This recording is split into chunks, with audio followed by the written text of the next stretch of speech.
Good evening, Matthew. Good evening, Derek. How are you? Very good, and welcome to this month's episode of the Info Circuit with the Irish EV Association. My name is Derek Riley. My name is Matthew Seeley. I look after the events. And I'm chairperson, so I get to tell Derek what to do. Matthew is my boss. Of all the bosses in my life, Matthew is my boss in the Irish EV Association. And I Be careful about who's the nicest, Derek.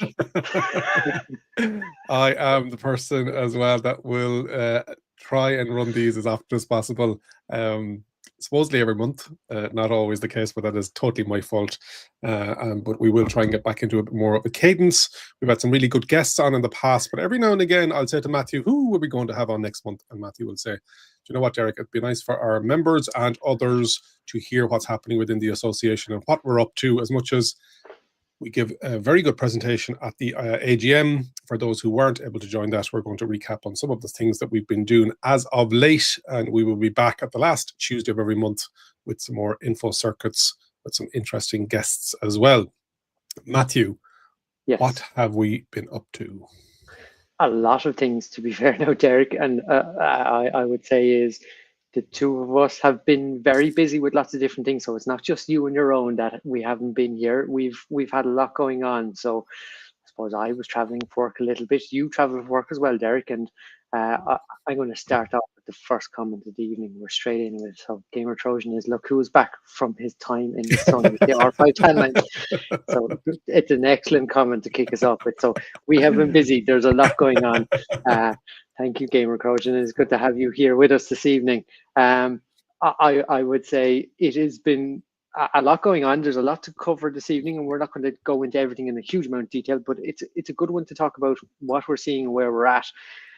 There's a mixture of things that we can go through, some from what you see on your own work through IEVA, some of what we're seeing through the Irish EV Association ourselves as well, and then with our other corporate members, there's a lot of things going on there. But yeah, to kind of we'll get the ball rolling with the AGM. I suppose we had our AGM last month. We are into another committee term, so everybody was re-elected. That came forward again. We have a new individual in the committee this year, which is Alan Carlin. So we were in Kenmare Bay Hotel. We were down for the night before. We met some of the Irish EV Association members, came and met us the night before.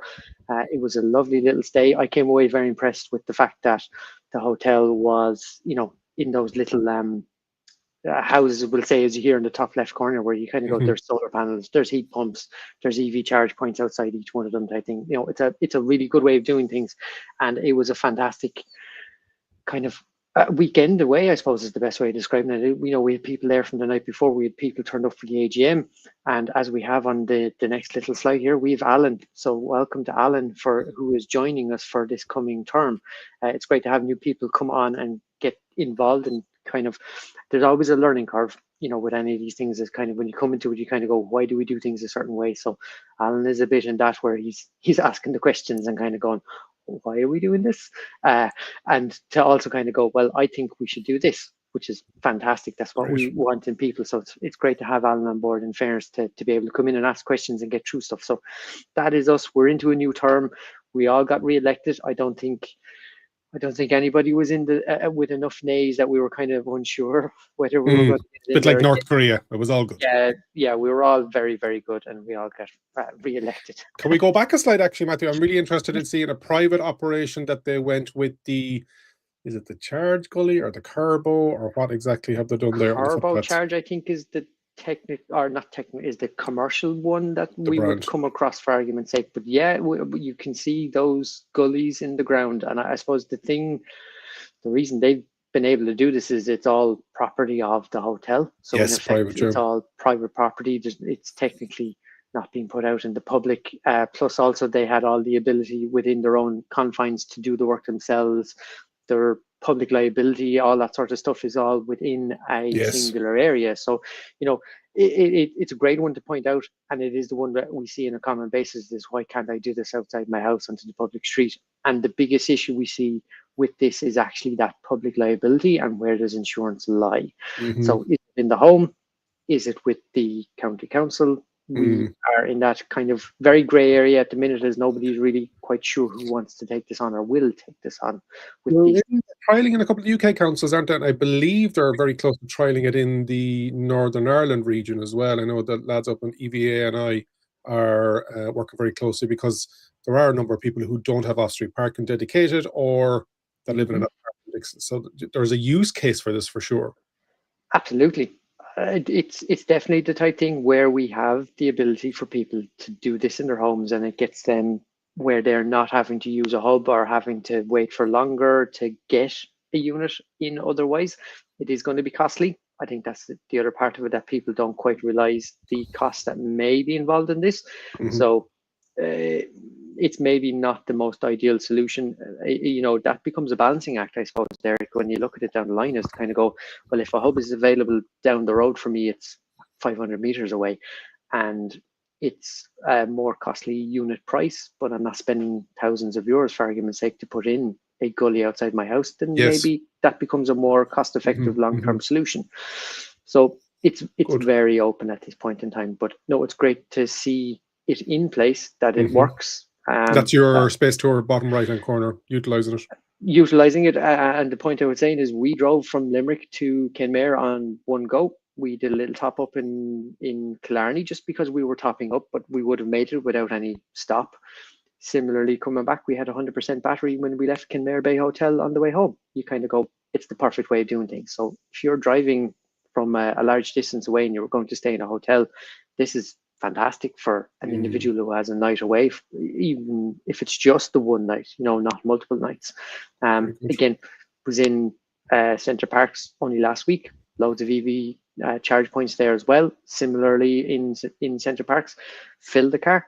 I was leaving on the Friday morning with 100% battery. It's brilliant. It's a really nice way of being able to do things, and it's the way we should be seeing stuff coming. Excellent. And thankfully, some are there.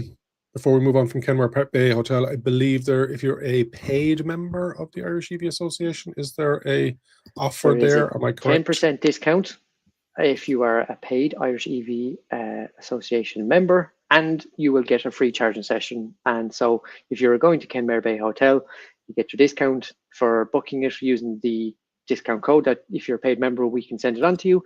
And when you get there, you are obviously going to then be able to say at reception, when you plug in, and you kind of go, look, by the way, Irish EV Association member, I paid it, I had the discount code, can I get a session please? And they will come down with one of the cards that are behind reception and start the charge for you. Otherwise, it's an app. You have to pay for it otherwise that way, but it's fantastic to see it. Yes. Thank you very much. So hello to Out and About with Inge. Welcome. It's good to have you. And we're on to the next question here. We might as well get into it, Derek. Do we see a trend in Ireland with hotels now adding EV charging, or are we still lagging behind? So I would say we're starting to see them coming. I think you take Weave, ePower, for argument's sake, to just picking those two, are doing a lot of work with hotels. EasyGo are doing the same, and not just to focus on the ones that we deal with, but there is a lot of CPOs that are now starting to engage with hotels and do this. And it definitely is the type thing where we need more, and more hotels are going to start looking at this. And it's probably few and far enough between for what we would like to see, but definitely I think the trend is starting to come where it's coming into them, and it's a mixture of that overnight stay, and some of them we're seeing like that putting in DC units where they're actually starting to make it that it's your stop during the day. Yeah, or there's a corporate meeting on, or a business meeting on, and it's a quick splash and dash, or you're going there for lunch. It's definitely a unique selling point for venues, and if they're in a tough marketplace being in the hospitality sector, so any little edge that they can have over their competition, and Kenmare is a great example of this. The fact that there's EV chargers at how many is in that location? I think Thomas walked around and he said 44. Unbelievable. Unbelievable. Probably one of the largest private or / publicly available. I know that Gowan Auto have a fairly big setup with Des Mulhere there in City West. But yeah, I definitely think that I'm seeing more and more of it. And when I'm ringing up hotels, booking them, and saying, "Do you have EV chargers?" Or when I get Yeah, into a hotel that's been booked through the company, I'm saying, "Oh, where's your EV charger?" And so they're starting, I'd say, to hear it more and more and realizing yeah, we need to get this facility. yeah, absolutely. Yes, they are. They are. And So it's thanks so much great. for the comments so far as well. If you are watching Yes. this, please jump into the comments and let us know. We should be streaming on Facebook and on YouTube. If you can let us know that we're coming through loud and clear. All the YouTube comments have been coming through so far, but if you're on Facebook, give us a Yeah. like and let us know if we're Let coming us through loud know. and clear. Yes. We'll jump on now, and I'm just going to get onto pre-budget submissions. This is a little bit of The exciting stuff. this. You should have seen the weeks that we've had on this one. People would love this. No, this is the one where we're kind of going. This is something we've tried to do a bit better, I suppose, as an EV association, insofar as we've done the work over the years. It's always been done to try get things in the right place, and everybody has been working to get things moved along. But actually, one of the big things that we hadn't done up until last year, and this is our second time doing it, is a pre-budget submission. So this is going back in with our recommendations as an association as to what the government should be doing with its money. So when we come around to our budget later this year, we're kind of saying this is what we're recommending to do. Now, it doesn't just stop with this. Obviously, we have the other work that we do. We're trying to sit down with different departments in the government to try have our input into things. It's the big thing is to help them and give them an outline on it, but it's to make people aware that we are doing this, I suppose, is the big thing here. So with this, we're talking about a lot of different areas. So we're talking about VRT, capital allowance, motor tax, benefit in kind, salary sacrifice, which we see in the UK and we don't here, something that we're suggesting that should be looked at. We're looking at purchase grants and charger installs, so how people are buying their vehicles, how people are installing them in their home and what's been done. And you take the likes of solar PV, where the removal of VAT, brought about a lot of reductions in costs. So we're probably seeing a big increase there. Travel and subsistence and is something that where people are driving for work, getting to look towards an EV. Car share and vehicle hire is something where as well we're kind of going, there's a lot of vehicles actually come from car share, car vehicle hires that come back out into the market. So Yeah, the used market is a big feeder for it, yeah. Yeah, and it is the big thing where we're kind of going, we maybe don't entirely agree with, grants on secondhand vehicles is the way I would put it, insofar as not that we're against it, but actually the biggest thing to support the secondhand market is to get vehicles in there in the first place. And one of the biggest volume areas is that vehicle leasing. So if we can do more to incentivize EVs in that segment, that's where we're really going to see vehicles come out on the other side of it. And the other thing I would say is battery testing. So we've put it in as an ask to actually go, by the way, guys, NCT, when you go get it done every 4 years, every 2 years after the first 4 years, etc., and kind of go, why not put in a state of health on the vehicle at each one of them? So it's the EU have put it in place where they're already starting to plug it in. You see it now. If you go for your test, you have to be able to plug it in. You have to be able to read the vehicle. Part of that is actually for plug-in hybrids and to see what they're actually doing with plug-in hybrids. So they're actually trying to take the data out of the vehicle to say, well, how much is this vehicle actually being driven on fully electric versus how much is being used in the petrol? And it's to actually kind of prove what the CO2 figures are out of a vehicle. So it's all very well and good. We've all heard the stories of somebody who's been given a plug-in hybrid, vehicle on a lease. The cars come back in 2 or 3 years later, and the charging cable is still sitting in its bag. They just filled it with petrol and drove it every single day in that way. Now, obviously, it was more efficient because in stop-start traffic, the electric battery would have done its own thing, but they really missed out on the ability of that vehicle plug-in hybrid. So also that vehicle, if it's up against a company CO2 emissions targets, if they've got a fleet, yes, and they've taken, this vehicle does efficiency and emissions of this as standard or on average, but without the actual data to back it up, it's very difficult to say that company has only emitted X amount. So yeah. Yep, and I'm hitting things here, Derek. Sorry that things are jumping around because of me. So apologies. So yeah, there's that. It's a big thing. It's to kind of say, to actually kind of go, well, hold on a minute, what are we actually doing here? How are we hitting these targets? So it's to make people aware this is what we're working on. And the other thing I would say is a tangent, not so much with the budget here, but it's actually around VAT. So people may have seen, and it's something that we are looking at the minute, is on the VAT on our electricity. So it was supposed to go back to 13 or 13.5%. It is staying at 9% for another 6 months. That was announced. Myself and Thomas we'll come back to the Nevo stuff in a minute, Derek, but myself and Thomas were in Waterford on Sunday, and I was charging my car at a Circle K. And just by kind of curiosity and chance, we said at the end of the session, give us a look at that receipt, and I took a photo. And it was later that evening, and I said to Thomas that I said, hold on a minute, this is saying 13% VAT. So that charging session was done with 13% VAT. And when you look at the initial cost, VAT, and the total figure, I'm going to have to go check my account when it comes through on the bank. But, 13% is what was on there. So that's something we need to check as well. Thomas had highlighted this with Ionity as well recently, where Ionity were changing their pricing. Again, shouldn't have been changing it based on the VAT rates haven't actually changed. So that is something we're also looking at. Another comment in there from Gamer Trojan, just on your NCT point. While we all have mixed feelings about NCT, the addition of a battery check is a good idea. Keep an eye on the dealer's checks too. So yeah, definitely, it just gives everyone an understanding as to where that battery and what the degradation is like year over year. But it's also a record as to what the vehicle is actually doing. Yeah, we all wanted, I suppose, when we look at it at an NCT, you've seen prior test certs, you see distance driven. It gives you an idea of how the vehicle, how far it's gone between each test, and whether it's been parked up between one and the other, or whether it's been driven at similar sort of distances in time from one to the next. And it does give a good indication as to what's going on there. So yeah, absolutely, it's definitely the right thing to do. I think that's our view on it anyway. Very good. So the next bit is ZEVI. So I suppose to touch on ZEVI and what's been going on there, and work that we're seeing coming and what's been going on there. So the big thing is our ZEVI's electric vehicle charging infrastructure strategy runs up until the end of this year. So there's a new one that's going to come from 2026 to 2028. Again, we were in the IEVA this month, sitting down with the industry.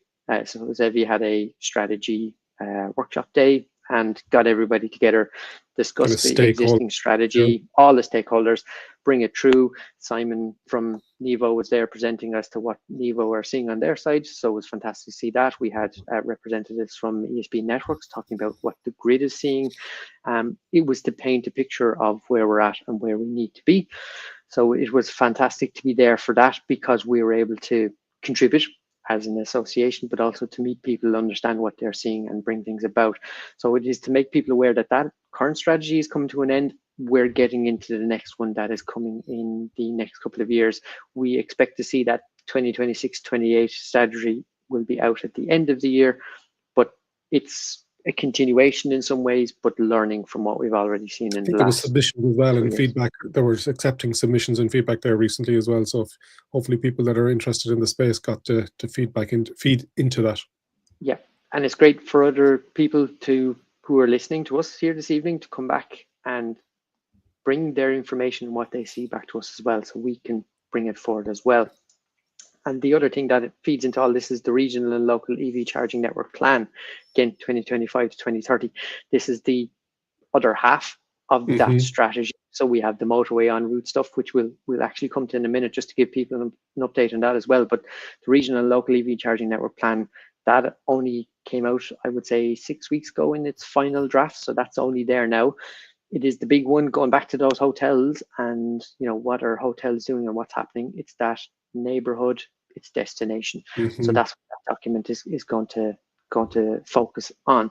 So we're looking at it from that perspective to see what's coming. There is a lot more to come.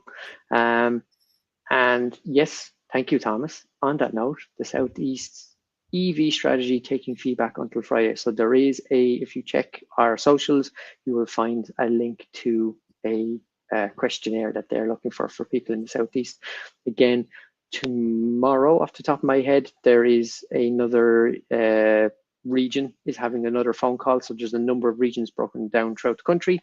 So instead of it's not county by county trying to do things, they're It's grouped bringing together, yeah. group together to kind of help with, that they're not all trying to do it individually. So there's one person that can help multiple counties. So, limited in teams, but also it allows them to build it up into a, more broad picture. So there's no point in putting a lot of chargers in Waterford, for argument's sake, and ignoring Wexford next to it. It needs to be thought about in a broader Absolutely. aspect. I love these pictures that they use in the front of these images. Like, this couple is delighted to be charging their EV. Maybe they're delighted that it's working, and that's why they're so happy. I don't know where these images are coming from, but anyway, I know that Yeah, when I'm charging a car, my other half isn't standing beside me going, how are things? She's it's gone, or are great. they? Yeah, yeah. No, I think our normal conversation is around the fact that we have screaming children on the other side of it, so we're not exactly smiling at that point either, Derek. Yeah, no, that doesn't happen. So, so that's where we're at. That's what the ZEVI. We had the strategy day. There is these local EV charging plans that regional and destination stuff, neighborhood and destination charging. That's the big thing that needs to come. There's a huge amount of charging to come out of that. It's in a couple of 100 megawatts of charging across the country. It's substantial in terms of what is coming on that. Slow DC is the term I'd use. So some DC up to, we see 24, 25 kilowatt DC units going in certain places. So it's slow DC plus a lot of AC. So that's what's coming in that. That's what EU recommended or EU mandated as well. So it's coming. The planning permission and the financial grants have been awarded to some charge point operators. So we're going to start to see a lot more of these coming out, aren't we? We are, absolutely. Which brings us on to the data. So Thomas, you correct us if we're wrong when we say anything here, but this is Thomas's work. This is putting it into place. So this is where we can really see what's going on. And I wanted to highlight this because we're talking about something, I think 9-10% increase on CCS connectors since the start of this year alone. That's what we've seen so far this year. So there is a definite increase, and I have a few more bits that I've captured from our infrastructure data on the website in there. But we're definitely seeing an increase in the amount of chargers and charge points that are available. I will say it is definitely CCS heavy. Not to say that we're not seeing CHAdeMO going in there, but when I say CCS, I think my count was 70 so far this year. CHAdeMO was showing only 12 across 8 sites. So there's a definitive skew between the two of them in that regard at this point in time. But they both are coming. It is something that came from our AGM to look at the CHAdeMO to CCS adapter and to see what can be done on that side of things. So that is something that we as an EV association are going to be looking at. Again, we need to reach out to the guys in the Vanny, and a couple of other people have already gotten them here in Ireland, but we need to figure out what's the correct thing to do and to see what's there. Just explain to people that are viewing about that motion and other people that may have not been looking at the AGM. So Simon Acton and I think somebody else had proposed that another the association Michael. that the association would bulk buy these adapters at a discounted rate, and then Exactly. So we may be looking for expressions of interest to see who within the association would like one, or to see if we've got 10 people, if we've got 20 people. I don't think we're going to be hiring a warehouse now and ordering hundreds of them, but it definitely was a nice proposal and great to see it pass as well. It's fantastic, and I think the big thing I would say is it's not anything that anybody doesn't want to see coming about. I think CCS, if that's going to be where things land, great. If we have a viable solution that keeps those vehicles that are CHAdeMO on the road as long as possible, let's do the work to get them there. Gamer Trojan coming out with a comment, seeing more chargers popping up regularly in Meath, old petrol stations, food courts making the move to the future. The new mini Tesco has a spot outside as well, and there are new motorway stops into Dunshaughlin. So yeah, absolutely, we're seeing more and more. And I was even talking to somebody at the weekend they've been driving EV since 2016, 2017, and as much as it was free charging, chargers were few and far between. So it was a totally different landscape. So people coming today and buying their first EV, as much as they're complaining about the EV network, spare thought for somebody 9-10 years ago that was driving electric. But there's room for improvement, but it's great to see like 10%, that work that Thomas is doing on that open charge map data, to see 10% increase so far in 2025. Really, really good to see. Yeah, fantastic. And then moving on, I suppose this is the list of what is live so far in 2025. So this is just what's gone in the last week. So there's a lot here. So this is given kind of the breakdown of, CCS type 2. These are the CPO. So again, this is all on our website, all available for people to go in and look at and see what's going on. So you can see here, that's a substantial list. That is a lot smaller than the list that is above this on that same web page, where you can see what is coming. So That's in there's for a planning. lot more. That's in It's for over planning. 100, I think, isn't it? I think it is at this point, yeah. And you're kind of seeing a lot, and we'll come to it in a sec, but a lot more is coming out of the LEV schemes that is going to start feeding into this even further again. So yes, there's a huge amount here. And then the only other thing that we had looked at recently was the ones that have been refused. So these are the ones that have been refused so far this year.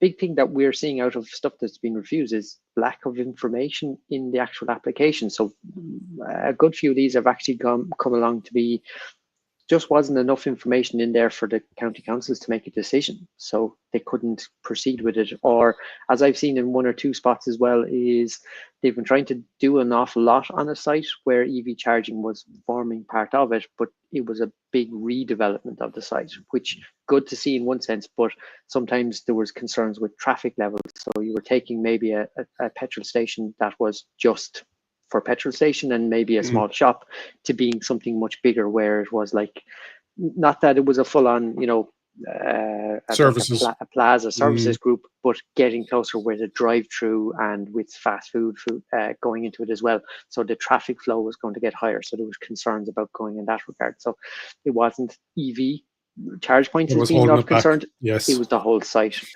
is what was going on. Another question in there from Gamer Trojan. Do we know if the promised new Model Leaf will be CHAdeMO? No, it'll be CCS. It's based on the Ampere collaboration with Renault.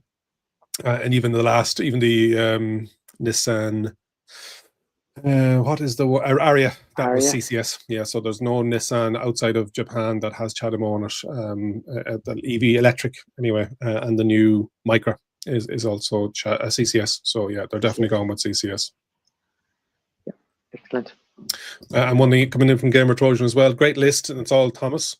If I'm fair, I think it's fair for me to say that, Matthew. I don't think anybody else has said it in that. I think it's all Thomas. Is there a way to check if the new site is listed and make the report? Yeah, absolutely. Send an email through to the website or contact us on socials if you can, and we'll update it. It's a fairly in-depth list now, and Thomas has some great sources there as well. But if there is something missed, it'll only add to the percentage increase and increase the numbers of sites there. So thank you very much for that. Yep. Do let us know if there is anything missing. And to kind of touch and to give people a view of where things are going. So ZEVI have a number of phases that are being done. So phase 1 is what is being shown here. So effectively our motorways.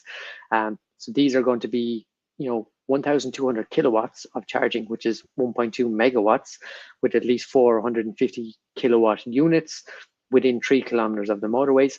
That phase 1 is done. That's the way I would put it, insofar as if you go to that infrastructure data page, you'll see all the phase 1s that have been approved and granted at this point in time.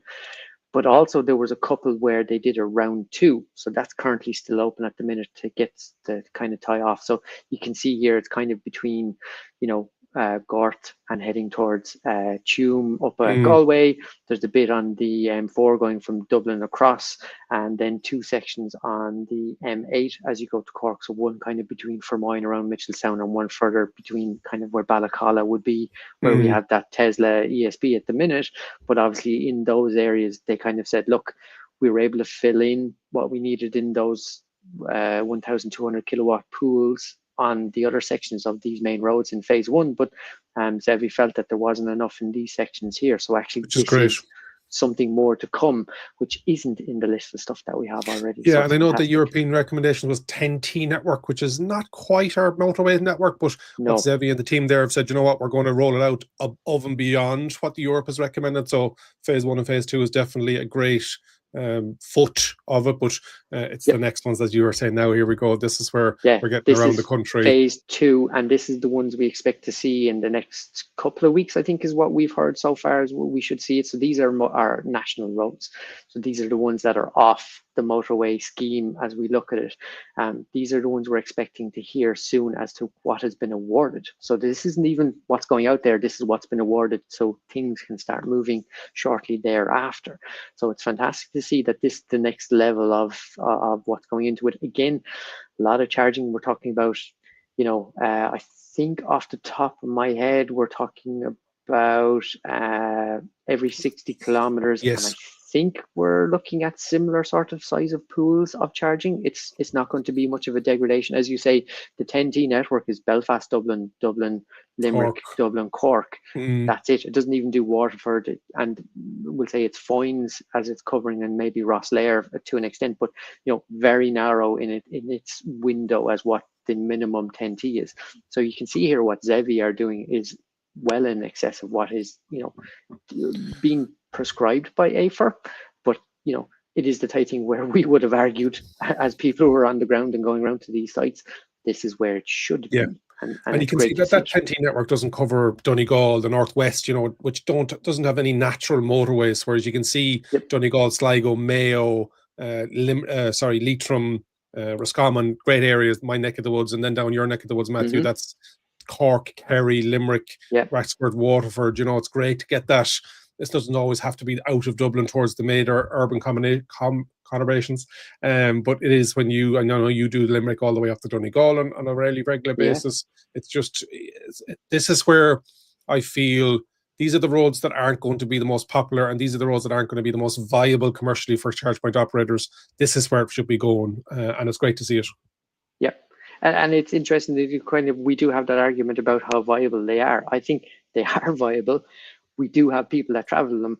At the minute, you are kind of going back a couple of years in a sense where you are picking and choosing where you charge, versus if I do Limerick to Dublin nowadays, I kind of decide where I want to stop, when I want to stop, rather than going, I have to stop at Portlaoise.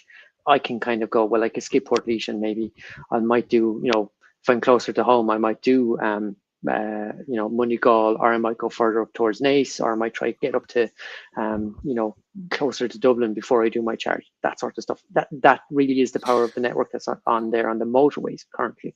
I like to say it's like you don't have to stop to charge now, you charge when you stop. And as you said, wherever you stop for your cup of coffee or a rest break or whatever it may be, there's going to be charging facilities there, and it's going to be a fairly decent, substantial hub as well. So it's great. It's coming a long way, which is great. It is.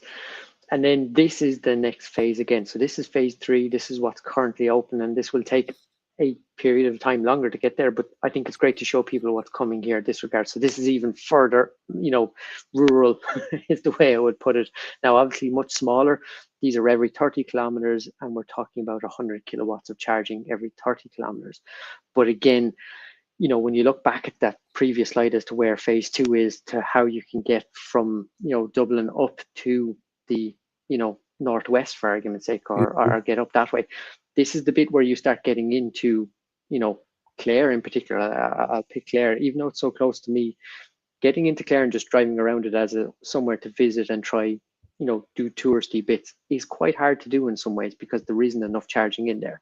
So looking at the roads that are in Clare alone, there is the big thing where you can kind of go, actually, that'll make a substantial difference to somebody just coming down, doing a bit of touring around that region and not having to worry about where they're going to charge, because they're not kind of charging in Ennis, for argument's sake, to try do a bit of driving around to then get back to Ennis to do a charge to get back up the country if that's their range that they have in the vehicle. So it's definitely making a big step forward in that regard. And then coming on to corporate members, and I think this is the interesting one to touch on a few bits, and we're going to get into a couple of different bits here, and this is nothing specific, but with all that talk of that infrastructure, a number of these CPOs are telling us what is coming soon and that they're going to have announcements. So you can see the likes of ePower and ESB, InstaVolt, Weave, EasyGo, Bright, Rapid Charge are all on here as CPOs. We're all talking to them on a regular basis, kind of going, there's stuff coming here, guys. We're getting ready to announce the next thing. So while it's been fantastic to see, that, nearly 10% increase, or it is 10% increase in CCS, and, a much smaller, but still increase in CHAdeMO, we're talking to these CPOs and they're kind of going, we've more coming. it's more on the way, and there's definitely more coming. So there is a lot more coming in that regard, which is great to see. Oh, great question, Gamer Trojan. Do we know of similar plans for the North? Is there cross-border All-Ireland planning? So I would refer to the guys in the Vanny to know more as to the plans. I don't know for sure off the top of my head. I'll let Derek, I'll let you come in a second if you think you know anything. Yeah, I know Zevi did the cross-border and the sports club stuff, so there's definitely, and then we had the border counties with the FASTER project, and so that was really good as well. So all the border counties and Scotland, Northern Ireland, the border counties in Scotland. So I know south of the border, Weave were the winning charge point operator, and north of the border, it was Easy Go.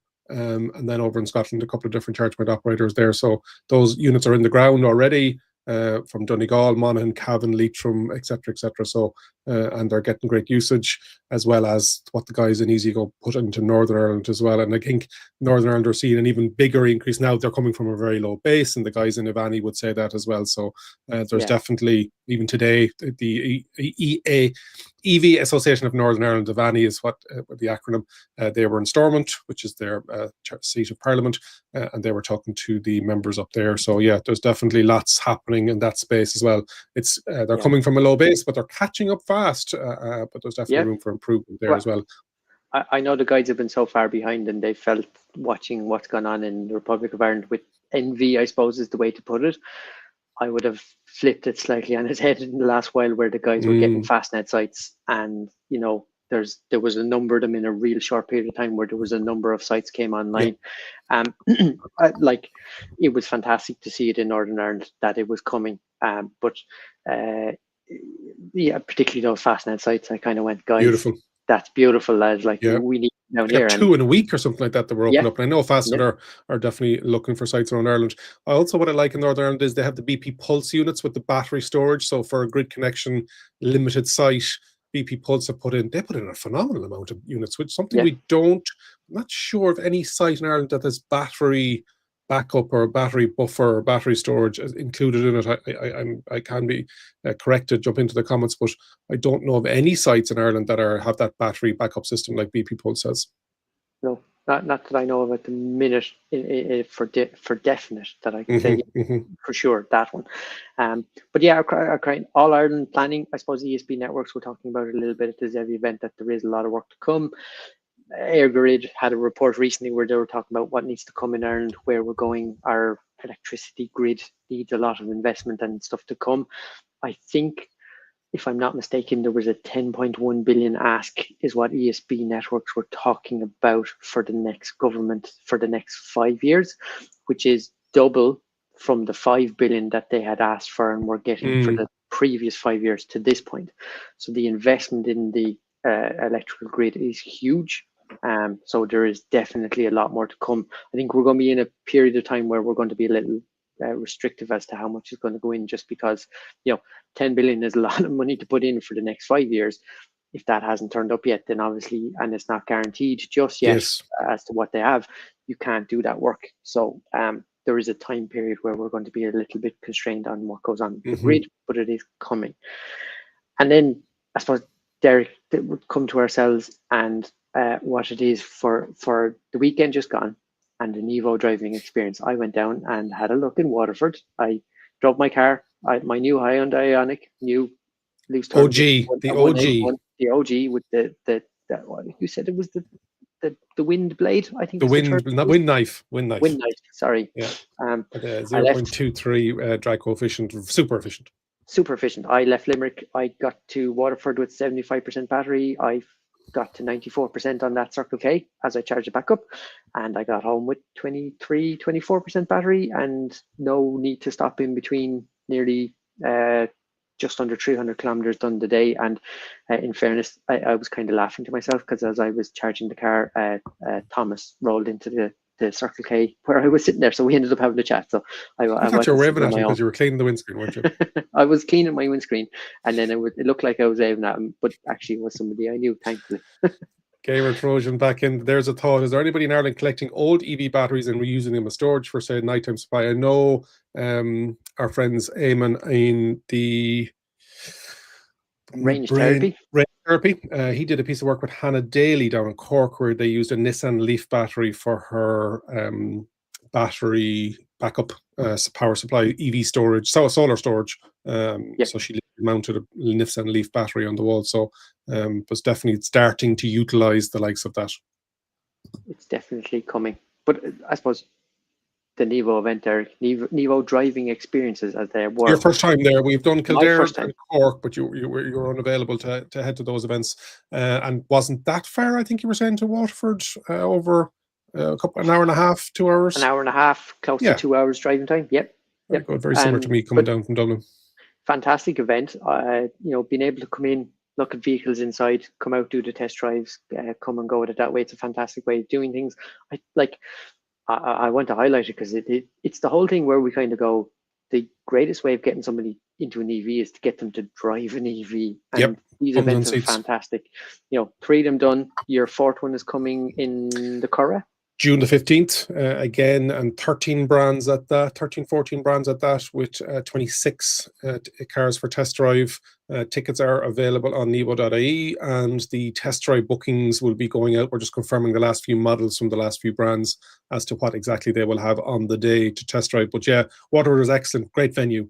The SETU Arena in Waterford, 2,000 square meters, and great space. People really appreciated that there's a bit of elbow room, which is always good. Yeah. And then when you look at that versus the RDS is 10,000 square meters, so that will be 5 times the size.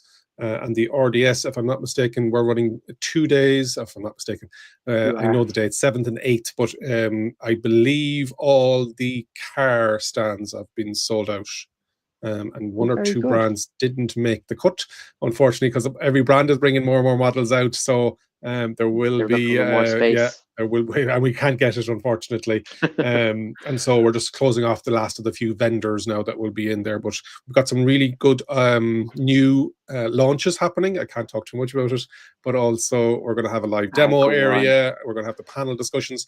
The Friday is going to be the business day, the B2B day, and the Saturday is going to be the consumer day. So it's going to be 2 days, if I haven't already lost my voice. Yeah, looking forward to that. We're just going to start confirming the main speakers as well over the coming months. So given you won't give it away as to who are the extra ones, what can you tell us has happened in the market at the minute, Derek? What is there now? What can people look forward to in the next short while? Good, yeah. So we just got the press release today, Matthew. We saw it already. The Leap Motors have been announced to come into Ireland with Gowan Auto, which are the Stellantis importers and distributors here in Ireland. And we've got James Brooks and Emma Toner from the Opel team, who will be keeping on marketing director and managing director. They will be staying on with Opel, but also running this Leap Motors in parallel. Mark Brennan is going to be the marketing executive. He's already there with Peugeot and DS. And then we also have Stephen McGrath coming in as product and price. And so a really established team there in Gowan taking that new brand. They're going to be starting off with 3 models. They're going to be starting off with the T03, the C10, and then also the B10. And so I had a look at these when I was at the Paris Motor Show. There's a video up on my channel where I got to see all 3 of them. So if you're interested in seeing the different size, a B segment SUV, and a C segment SUV. I like that bigger SUV that they have in that green sort of color. I don't know the name that they have in that green color, but it's a lovely looking vehicle really in that green. Yeah, fine size, and it's not as much as the T03 is that little compact Dacia Spring competitor. This is going to be much more of a D segment SUV. That's going to have a 69.9 kilowatt hour battery and a 500 kilometer range. So good specs as well. So, but looking forward to touching and feeling and driving it. So that's going to be. We don't have prices yet.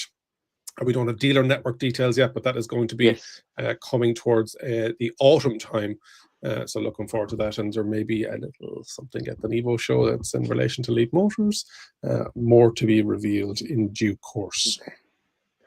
I'm going to throw Gamer Trojans comments over that one. Is looking forward to the RDS again this year. We'll drive my Inster there this time. Very nice. I love them.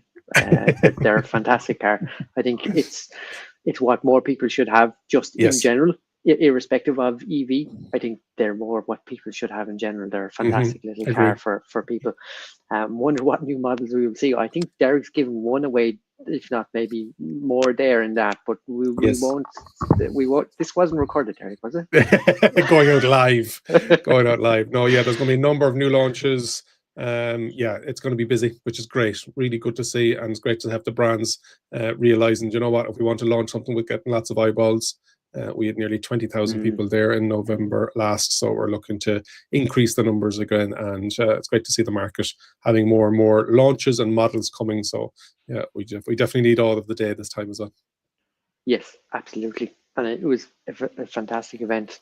We were there for the day as an association. We had our own stand, and it was great to meet people and to answer questions or come through stuff. I think definitely second time around, we saw more questions coming from people insofar as they were a bit more interested in the technology. And even before, like going back to earlier this year where Storm Aeon was there and V2G, all that sort of stuff came out of it, people were already asking about these things before that event had happened, where people really took into that and kind of went, wow, there's a lot of tech and stuff to come out of these things. So yeah, it's fantastic to see, and it's great to see what's coming.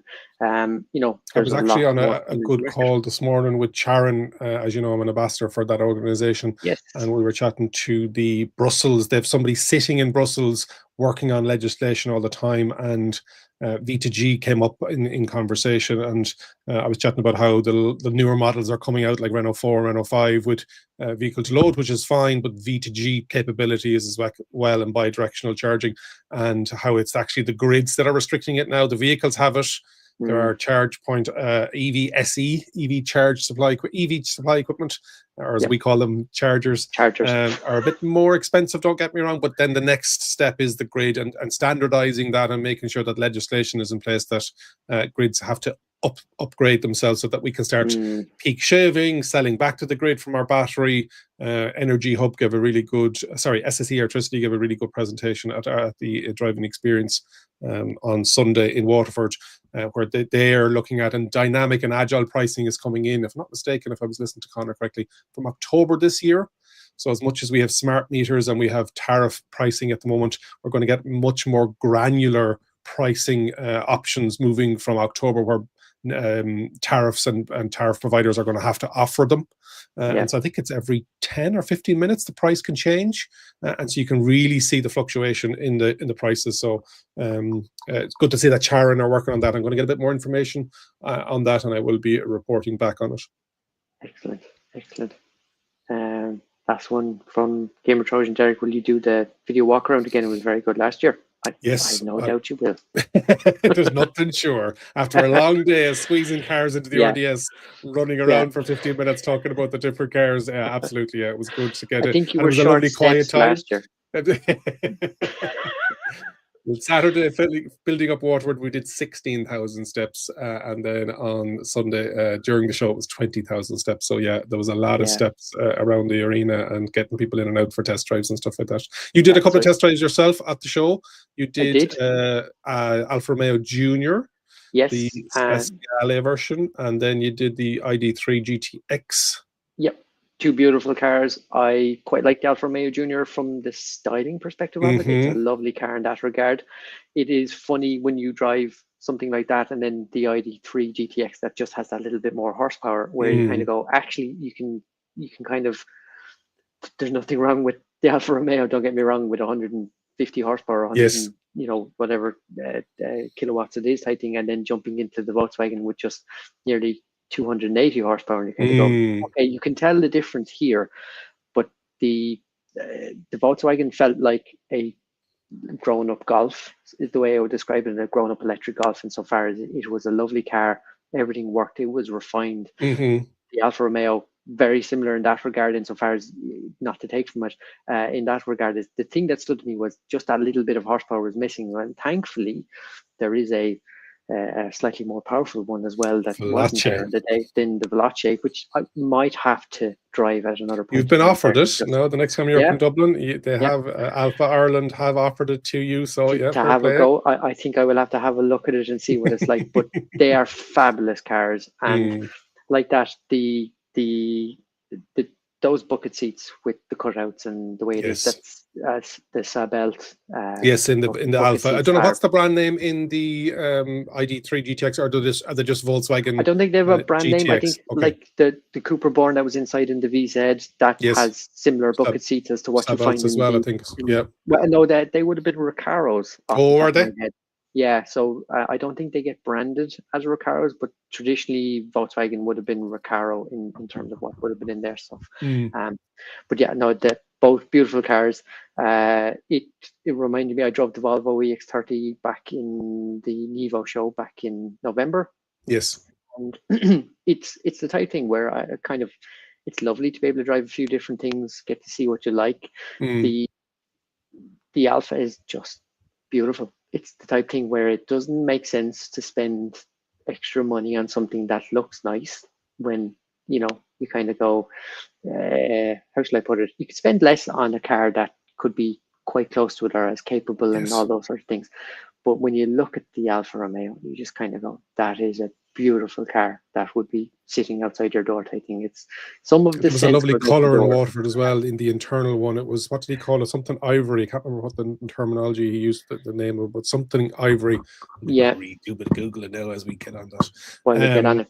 But it was a lovely colour. As you said, there was kind of almost like a gold flake to the colour. It looks, I think in photos, it looks not as good as it is when you get to it and look at it in person. In person, it's a much nicer color. And like, I like the Alpha. Before I had gone to it, I came away from it kind of going, it's a much nicer car when you kind of get up close to it as well. It is the type thing that in that red, it's a beautiful vehicle, and it definitely came away from it kind of going, yeah, I like that.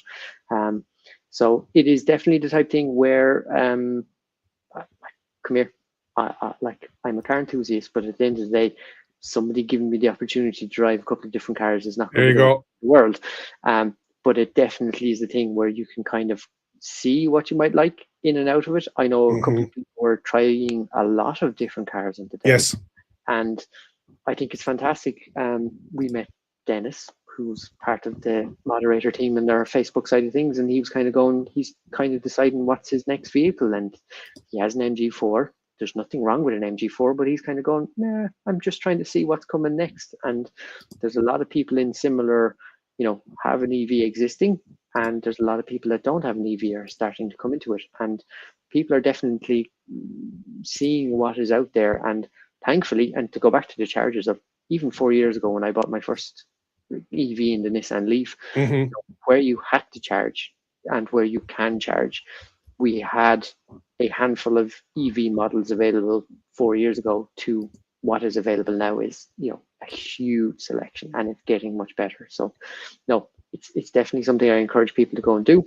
It's one that I thoroughly enjoy. I'm not sure I'm going to get to the Cora. I think, you've got your taste of regional driving experiences there now, so you're not doing too bad. There's other things that need to be done. My brother is only down the road from it though, so I might be encouraging him to go have a look, because he's only around the corner. He's in Nace, so I might be telling him it's worth his while to go have a look for what he might buy in the next one. On commission, very good. Yeah. Scala Ivory, and we've a couple more comments in there from Gamer Trojan before we wrap it up. Before we wrap it up, have we heard of any plans that will just offer EV rates for home without smart plans? No is the short answer to that one. I think anything I'm seeing at the minute is going to be a smart plan where you're starting to get a lot of what's going on with those smart kind of window, or those night boost windows. They're all on smart plans.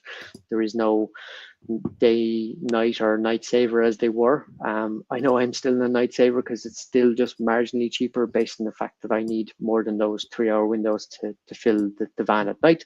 But it is getting to that point where, as things move, they're definitely going to be the ones to go for. But no, not there at the minute. It is a smart plan at the minute.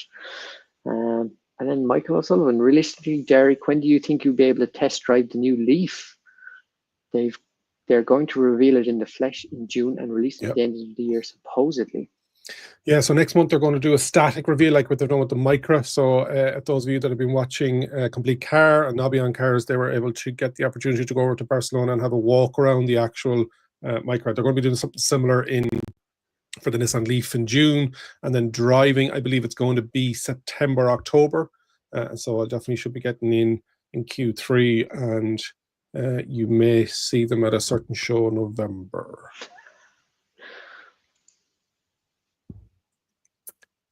On that note. I think, Derek, we should stop talking before you get in trouble. Yeah. I'm going to be fine. Say that? Was I? Yeah, exactly. Yeah. Matthew made me say it. Got some big news coming out from Ford tomorrow. It's under embargo until midnight tonight, so keep an eye out for that. It will be across all of the journalistic pools and stuff like that, but I'm also going to be covering it in the podcast, the weekly podcast. So if you haven't been listening to that yet, please do so. It'll be kicking off tomorrow morning. Not that I don't get enough of your dulcet tones, Derek. Mayo tones. I do enjoy listening to the podcast. I quite enjoy hearing the extra bits and the interviews. In fairness, with the individuals from the OEMs, is fantastic to hear what people are doing, why they're making the decisions, that sort of stuff. It's been fantastic. So, not to take away from the Irish EV Association what we're doing here, but I think absolutely go listen to it. I really like the one from the guys in Ford talking about the Capri and the Amco, the head of design. Yeah, but just talking about the boot as to why it's that shape and size, insofar as, you know, what was a Ford Mondeo and where people were traditionally buying them. I know SUVs are maybe not the thing that people want to see encouraged, but when they talk about packaging a vehicle and what it gave the individuals who were buying the vehicle, you know, for a shorter car, you know, they were putting in more in the vehicle in terms of boot space. I couldn't believe that the Capri was shorter than the Mondeo. Yeah. I didn't. I was under the fact I was listening to it, I was going, what? Sorry, it's a bigger boot. It's shorter, but literally because of packaging and all the stuff that they've been able to do it. So, and it's kind of what people want, to be fair, but just fantastic. So no, again, I would encourage people to go listen to that, because it definitely is a good one. And it's a great one to hear those other tidbits that are going on in designing, styling, and decision making that's going on. It gives people an idea as what's going on. So no, it's fantastic from a European world level. We will wrap up there. Thanks everybody for. Is there else before I let you wrap up, Matthew? Sorry, I think we will let people go about their evenings. I think we have waffled enough, Derek. I think you and I, sometimes it's best that, you know, it's on some of the team calls where you go, it's an hour and you have to finish in an hour. I think we don't have a stop here, but we need to call it somewhere, to be fair. Yes. Thank you so much to everybody that has left comments. Gamer Trojan, really appreciate the interaction throughout the show, and everybody else who's jumped in. If you haven't already subscribed to the Irish EV Association on YouTube, X, Blue Sky, Instagram, LinkedIn, across all of the socials, and the paid membership, as I said, you get some great discounts there from the likes of the Kemmer Bay Hotel. And others were working on that for 2025. It's not an easy thing to do, but we definitely are trying to do it. And you also get the opportunity to get into the Slack channel and vote in the AGM. So it is definitely worth your while if you haven't done so already. I'd like to say good night and have a great evening. Matthew, I'll leave it to you to wrap up. Yes. Thank you very much, Derek. And thank you to everyone that has joined us. This has been episode 9 of the Info Circuit. We will try and get back next month and get in somebody with us to have the conversation and go with it again. But as always, thank you very much, and we will talk to you all soon.